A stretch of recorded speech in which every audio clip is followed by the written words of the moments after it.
Segunda Reis, capítulo 5, todos acharam? Amém?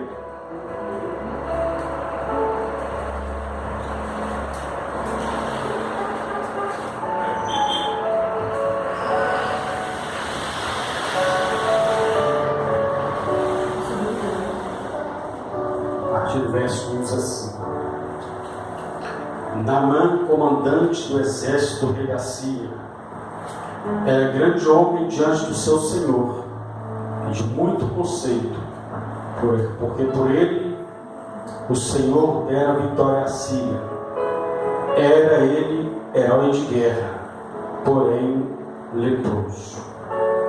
Verso número 6 assim: Levou também ao rei de Israel a carta, que dizia: Logo em chegado a ti esta carta, saberás que te enviei Naamã, meu servo, para que o cures da sua lepra. Verso número 8: Quando ouvindo, porém, Eliseu, homem de Deus, que o rei de Israel rasgara as suas vestes, mandou dizer ao rei: Por que rasgaste as tuas vestes? Deixai vir a mim, e saberás que há profeta em Israel. Verso 10: Então Eliseu me mandou um mensageiro dizendo: Vai, lava-te 7 vezes no Jordão, e a tua carne será restaurada, e ficarás limpo. Naamã, porém, muito se indignou, e se foi dizendo: Pensava eu que ele sairia ter comigo, pôs-se em pé, invocaria o nome do Senhor seu Deus, moveria a mão sobre o lugar da lepra e restauraria o leproso.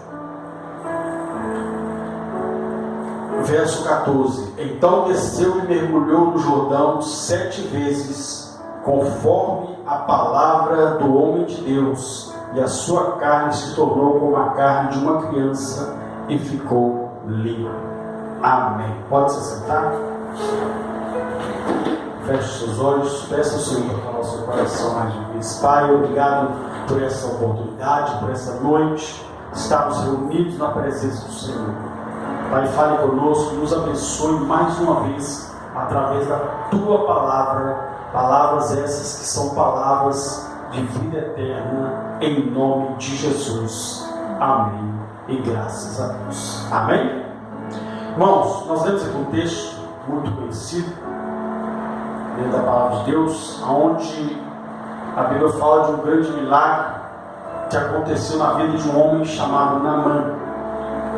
Um homem que, se pegarmos a sua história, se pegarmos, enfim, o seu problema, a sua dificuldade, para esse dia, para esses dias que ele vivia, era algo impossível, porque este homem, a Bíblia diz que ele era um homem leproso, e naquele tempo não existia medicamento, não existia remédio, não existia, enfim, nada. Havia apenas uma lei que o leproso tinha que ficar fora da sociedade e, enfim, separado de todos, separado da sua casa, da sua família. Mas aqui nós vemos que Naamã, ele não ligava muito para essa lei, consequentemente também o rei de Israel, que sabia, desta lepra, e mesmo assim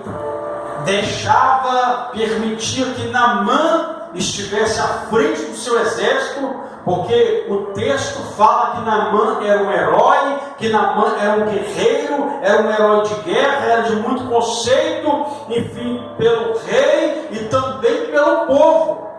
Então, por isso o rei permitia que Naamã ficasse ali, fosse à batalha, guerreasse e trouxesse os troféus da guerra, trouxesse os despojos, trouxesse os prêmios da guerra, enfim. E aqui eu pego um gancho na atitude desse rei. Este rei só permitia Naamã estar ali porque Naamã era útil para ele. E infelizmente, nós vivemos numa era que as pessoas, para algumas, elas valem aquilo que têm e aquilo que podem fazer por elas. Quando não tem mais nenhum recurso, quando não tem mais algo para satisfazer aquela pessoa, já não vale mais. Se a pessoa começa a crescer, seja no trabalho, seja, enfim, ali no meio dos seus companheiros, enquanto ele está servindo, ele é o cara, ele é o amigo, mas quando ele começa a se destacar, em alguns casos, eles começam a descartar a pessoa, porque agora não serve mais, agora é uma ameaça, enfim. Então ele era de muito conceito, mas porque era um homem vitorioso nas batalhas. Mas a Bíblia diz que ele era vitorioso nas batalhas, mas era um derrotado quando chegava dentro da sua casa, porque ali ele se deparava com a sua realidade, ele se deparava com o seu problema. E a Bíblia diz que ele servia, que ele adorava um tal de Deus chamado Rimmon, um pseudo-Deus, porque é só um Deus. Ele está aqui nessa noite para nos abençoar. A Bíblia diz então que Naamã tinha tantas qualidades, mas a Bíblia diz que ele era leproso. O texto diz, porém, ele era leproso. Mas mesmo assim, no final da sua jornada, ele, enfim, alcançou o milagre de Deus. Ele alcançou a resposta para o seu problema. E assim nós, se queremos ver o mover de Deus, se queremos ver, enfim, o agir de Deus, temos que também seguir algumas diretrizes que estão dentro desse texto que acabei de ler. A Bíblia diz que Naamã era tudo isso, porém ele era leproso. Ou seja, existem algumas coisas na nossa vida que nos afastam do nosso Deus, que nos afastam do propósito de Deus, que são lepras na nossa vida, que tem que ser descartadas, que tem que ser, enfim, isoladas, porque além do leproso ele tinha que ficar fora da sociedade. Então algumas coisas para nós vermos o mover, o agir de Deus, se nós não descartarmos enquanto é tempo, acaba se tornando uma lepra na nossa vida. Tem coisas que são lepras, tem situações que são lepras, tem comportamentos que são lepras, tem, enfim, pessoas, amizades que acabam se tornando lepra na nossa vida, que precisam ser, infelizmente, tem que se afastar. É por isso que quando entendo a Bíblia diz que nós temos que fugir da aparência do mal. Só que a aparência do mal, ela nunca vai vir, mostrando a sua real personalidade. Ela vai vir sempre maquiada, ela vai vir sempre com o intuito de nos ludibriar. Quanto menos a gente assustar, a lepra já está instalada. Aquilo muitas acaba nos impedindo de viver o propósito de Deus. Então, Naamã era leproso. A lepra que estava na vida de Naamã, a verdadeira lepra, é que Naamã não conhecia o Deus que fez os céus e a terra. Naamã se prostrava diante de um Deus que não podia fazer nada por ele. Segundo, a Bíblia diz então que Naamã, em uma das batalhas contra Israel, ele leva para sua casa uma menina da terra de Israel. E a Bíblia diz então que essa menina, ela vê o quadro do seu senhor, porque ela era escrava. E a Bíblia diz então que ela chega para a esposa de Naamã e diz: olha, quem dera se o meu senhor ele soubesse que lá em Israel,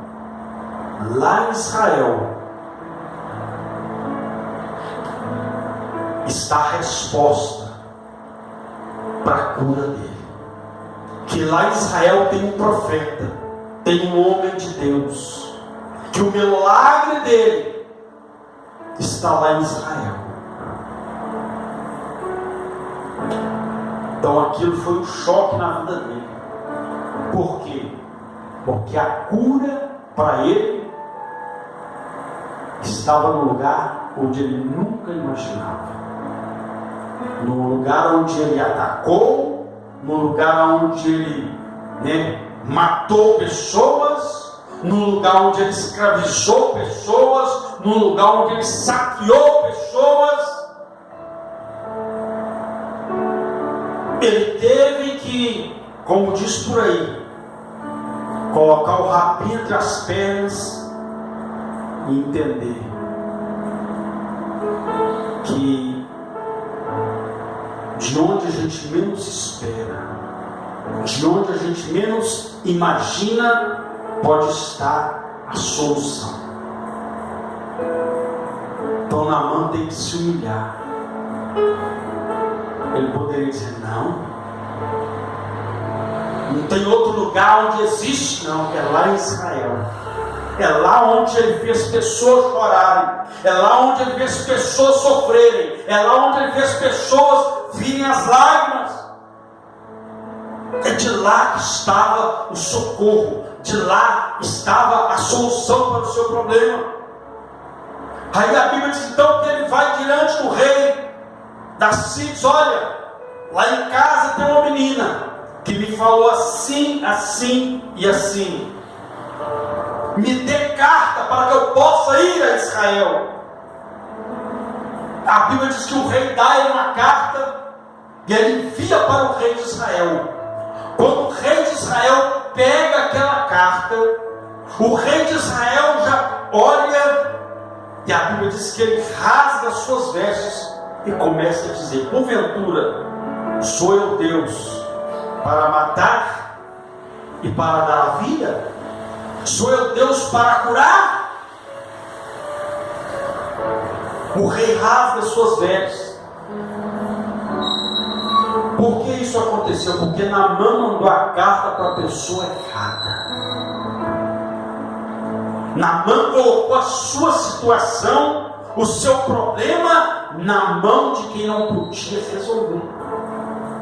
E muitas das vezes nós somos assim.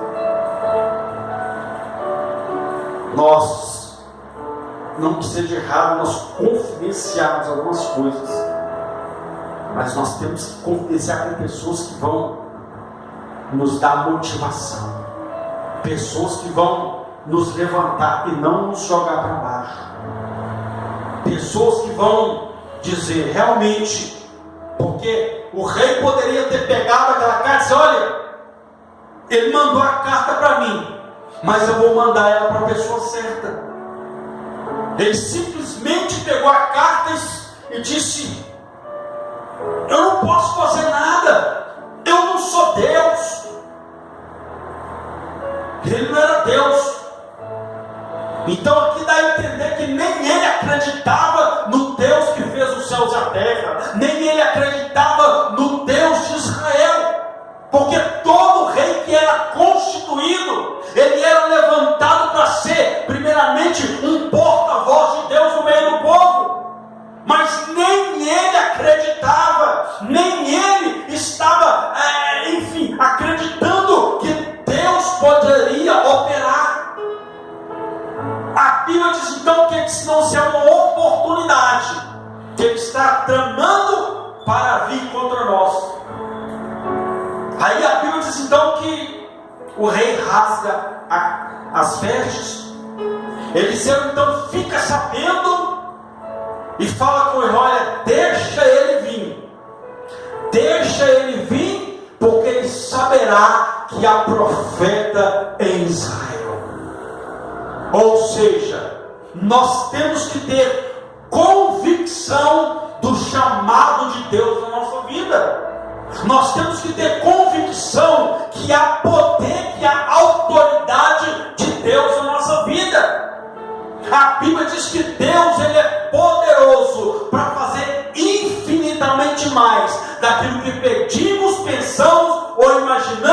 segundo o seu poder que em nós opera. Então há um poder em nós, há um chamado de Deus, mas nós temos que ter convicção desse chamado, convicção dessa autoridade. Quando alguém se colocar diante de você, pedindo oração, enfim, olhe você, não, eu vou chamar o pastor, não, eu vou chamar, é você mesmo, você tem autoridade, você é chamado de Deus, é escolhido. Então todo rei que se levantava, Deus mandava um profeta ungir. Aquele homem era um homem ungido de Deus, mas não sabia a autoridade que estava sobre a vida dele. Então há autoridade na sua vida. Nós não podemos ficar fazendo aquela seleção, não. É porque o pastor, a autoridade está sobre a vida dele. É porque o diácono, a autoridade sobre a vida dele. É porque, não, meu irmão, a autoridade está sobre a igreja. A autoridade está sobre a vida daquele que crê. Jesus disse que os sinais vão acompanhar aqueles que creem. Não é o pastor, não é o diácono, não, é todo aquele que crê. A autoridade, o poder de Deus, a manifestação dos sinais vão acompanhar aquele que crê. Se tem alguém que crê aqui, aplauda e glorifique esse Deus poderoso. Mas tenha convicção. Ele diz: pode deixar ele vir, porque ele vai saber que tem profeta de Deus.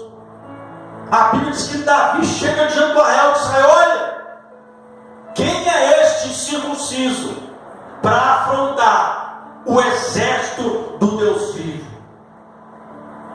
Ou seja, incircunciso, quem é esse que não tem aliança com o nosso Deus, que não tem pacto com o nosso Deus para afrontar o exército desse Deus Todo-Poderoso?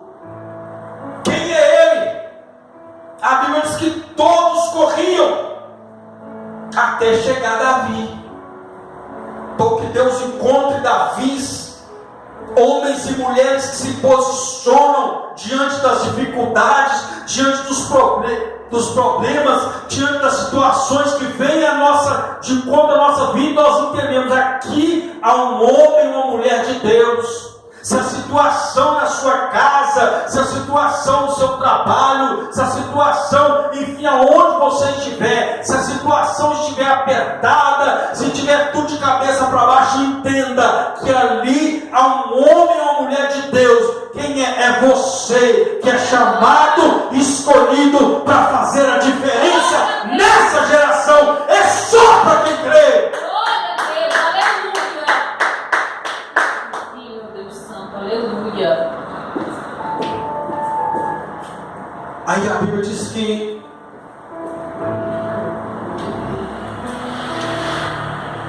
Naamã, então, ele vai até Israel.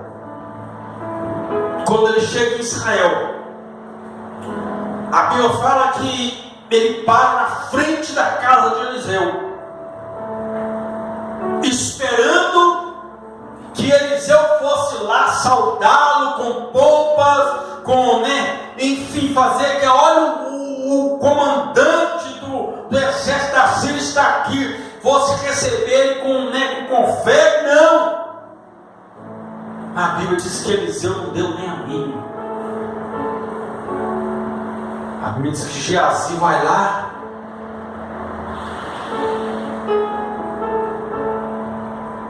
olha a vista na mão, vai lá: ô meu senhor, o Naamã está aí fora.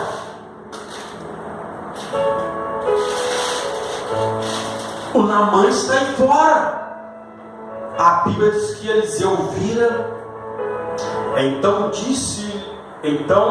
Eliseu lhe mandou um mensageiro, que é Geazi, dizendo: vai, lava-te 7 vezes no Jordão, e a tua carne será restaurada e ficarás limpo. O que ele falou? Vai, repita comigo: vai, lava-te, e a tua carne será restaurada. Ou seja, tenha sempre algo de Deus para passar para as pessoas. Tenha sempre algo de Deus para passar para as pessoas. Eliseu nem foi lá, ele simplesmente mandou uma palavra: olha, diga a ele que vai no Jordão, mergulha 7 vezes e vai ser curado.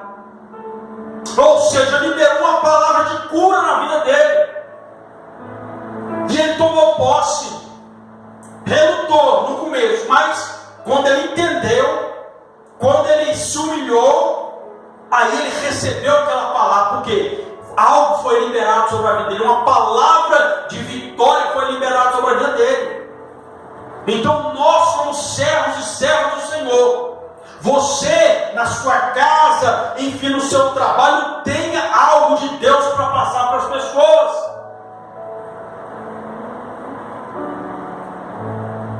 Eu costumo dizer, as pessoas só podem dar aquilo que têm. Só dá o que tem.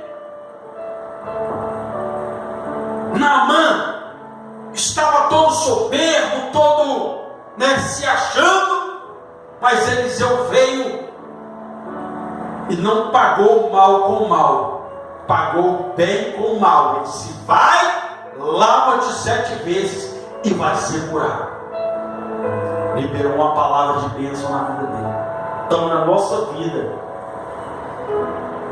por onde nós andamos, nós temos que entender que somos chamados de Deus e que temos que ter algo de Deus para passar para as pessoas. É por isso que nós temos que estar em contato com essa palavra, porque aqui está a receita que o mundo precisa para ser curado. A palavra de Deus é a receita que o mundo precisa para ser curado. A Bíblia diz então que Eliseu libera uma palavra de cura para a vida daquele homem. Aí a Bíblia diz: quando ele fala isso, Naamã então começa a relutar. Ele disse: pensava eu que ele sairia ter comigo, por-se em pé invocaria o nome do Senhor seu Deus, moveria a mão sobre o lugar da lepra e restauraria o leproso. Primeiro que não se podia tocar no leproso. Ele pensava: já que ele é o homem de Deus que fala dele lá, então ele vai tocar na lepra e eu vou ser curado. Deus não vai de contra a palavra dele. Não se podia tocar em leproso. A lei era essa: não tocar no leproso. Mas ele disse: pensava eu. Ou seja, nem sempre, meu irmão, minha irmã, nem sempre vai ser da forma que eu penso, da forma que eu quero, da maneira que eu quero. Vai ser sempre da maneira de Deus, do jeito de Deus, no mover de Deus, na autoridade de Deus, na direção de Deus.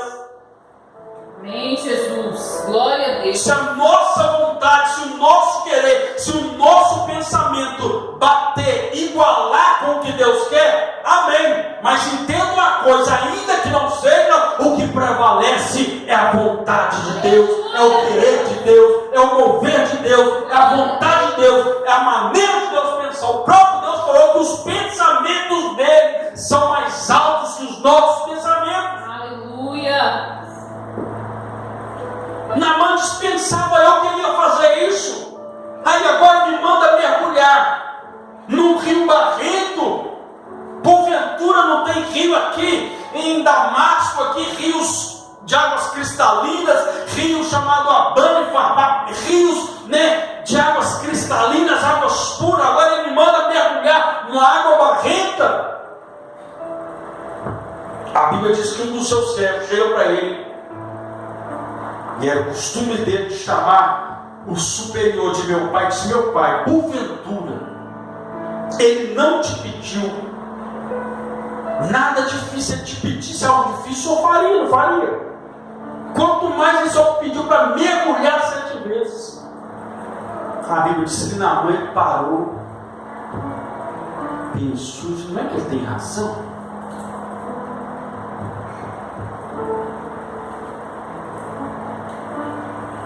O que eu aprendo aqui? Nunca despreze alguém, mesmo que a posição dele esteja abaixo da sua. Foi um subordinado, foi um empregado que deu para aquele homem a resposta que ele precisava. Falou para ele: olha, se ele te pedisse alguma coisa impossível, alguma coisa difícil, o senhor faria. Quanto mais eu te pedi só para mergulhar. Então Naamã aprendeu a ouvir quem está embaixo também. A Bíblia diz então que ele mergulhou conforme a palavra do homem de Deus. Então nós temos que entender que Deus deixou autoridades sobre a terra. Se nós temos autoridade no nosso trabalho, temos autoridade quando vamos ao médico, temos autoridade quando vamos às vezes diante de um tribunal, mas também temos uma autoridade eclesiástica. A autoridade máxima, claro, sempre foi e sempre será Deus. Mas Deus deixou pastores para cuidar do rebanho dele. Não deu igreja para pastor, deu pastores para as igrejas. Deu autoridade, delegou autoridade para alguém cuidar do rebanho dele. Então a Bíblia diz que ele mergulhou conforme a palavra do homem de Deus. Então está deixando bem claro que o homem de Deus porta a palavra de Deus. Que aquela palavra não veio simplesmente da imaginação, não veio do pensar de Eliseu, não veio do próprio Deus. Porque Eliseu ele se posicionou como homem de Deus. A Bíblia diz então que aquele homem saiu dali com a sua carne, com a carne dele ficou tão limpa como a pele de uma criança. Então entenda uma coisa: aquilo que vai nos purificar é a palavra de Deus. O que nos purifica é a palavra de Deus. A Bíblia diz: vós, Jesus falando, vós já estáis limpos, purificados pela palavra que nos tem falado. Então foque na palavra. Foque na palavra de Deus. Não perca o foco da palavra. Foque na palavra. É por isso que nós temos que ter contato com essa palavra. Porque o contato com ela vai manter o nosso contato com Deus que fez todas as coisas. Jesus disse: aqueles que amam a minha palavra, se vocês amam a minha palavra e guardam a minha palavra, eu e o meu Pai, foi Jesus que disse, eu e o meu Pai viremos em vós e faremos morada. Então o Espírito de Deus que habita em nós, ele vai se manifestar, ele vai começar a operar na nossa vida por causa da palavra. Agora, se eu não estou nem para a palavra, não tem como viver os milagres, não tem como viver as promessas, não tem como, enfim, viver o projeto de Deus para a nossa vida. Repito, a palavra de Deus é a cura, é a solução que o mundo precisa. Amém? Coloque-se de pé no seu lugar, mas glorifique e exalte esse Deus Todo-Poderoso. Aleluia. Feche os seus olhos nessa hora. Pai, obrigado pela tua palavra. Ó Deus, continue abençoando o teu povo, a tua igreja. Ó Deus, em nome de Jesus, continue, meu Pai, nos direcionando pela tua palavra. Palavras essas que são palavras de vida eterna. Palavras que são espírito e vida. Palavra esta, meu Deus, que é poderosa para discernir, para em nome de Jesus separar juntas e medulas e aptas, Senhor, para discernir os pensamentos. Ó Pai, em nome de Jesus eu te peço, meu Deus e meu Pai, que a cada dia, Senhor, a nossa mente, o nosso coração possa ser levado cativo à obediência da tua palavra, Senhor. Ó Pai, em nome de Jesus, que nós não venhamos desprezar a tua palavra, muito pelo contrário, que nós venhamos ter o mesmo sentimento que o salmista expressou, que o prazer dele estava na tua palavra, e na tua palavra ele meditava dia e noite, ele não cessava, como diz o Senhor, ó Pai, para Josué: não cesses de falar desta palavra, não tire, não aparte da tua boca, dos teus lábios essa palavra, porque fazendo assim farás prosperar os seus caminhos. Por isso, meu Deus e meu Pai, que a cada dia a nossa vida, a nossa direção possa vir a tua palavra, que nós possamos ter ouvidos sensíveis à voz do Senhor, e quando, meu Pai, nós abrimos a nossa Bíblia, nós não estamos abrindo um livro de cabeceira, nós não estamos abrindo, ó Pai, um livro de autoajuda, muito pelo contrário, nós estamos abrindo um livro que tem ajuda que vem do alto. Por isso, meu Deus e meu Pai, abençoa o teu filho, abençoa a tua filha, através da tua palavra, porque céus e terras passarão, mas as tuas palavras não hão de passar. E o Senhor mesmo disse, meu Pai, que nem só de pão viverá o homem, mas de toda a palavra que procede da boca de Deus. Então, que a tua palavra ela possa ser o nosso alimento diário para continuarmos a nossa caminhada, e no nome de Jesus Cristo tomamos posse das tuas promessas, no nome santo e poderoso de Jesus Cristo. E se você crê, toma posse, aplaude e glorifique esse Deus poderoso.